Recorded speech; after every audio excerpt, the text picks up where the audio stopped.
अस्सलाम वालेकुम फ्रेंड्स, उम्मीद है कि आप सब खैरियत से होंगे। तो आज आप लोगों को बताने वाले हैं कि अगर आप लोगों के हाथ पाँव खुश्क और बेरौनक से लगते हैं तो परेशान होने की ज़रूरत नहीं है। आज मैं आप लोगों के लिए एक ऐसा आसान और ज़बरदस्त टोटका लेकर आई हूँ जिससे आपके हाथ सिर्फ एक हफ्ते में नरम, मुलायम और चमकदार हो जाएंगे। तो चलिए शुरू करते हैं।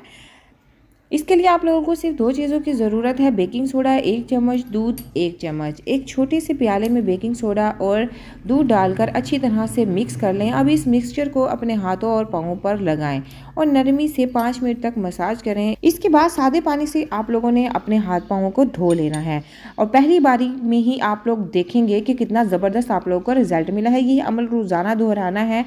आप लोग स्क्रीन पर भी देख सकते हैं कि कितना ज़बरदस्त रिज़ल्ट आया है और सिर्फ एक हफ़्ता इस्तेमाल करना है। आप लोग देखेंगे कि आपके हाथ पाँव कितने नरम और चमकदार हो गए हैं और कितने खूबसूरत हो गए हैं। अगर आपको ये नुस्खा पसंद आया तो वीडियो को लाइक लाजमी करें, कमेंट में अपनी राय दें और मज़ीद ज़बरदस्त ब्यूटी टिप्स के लिए हमारे चैनल को सब्सक्राइब करें। मिलते हैं अगली वीडियो में, तब तक के लिए अल्लाह हाफिज़।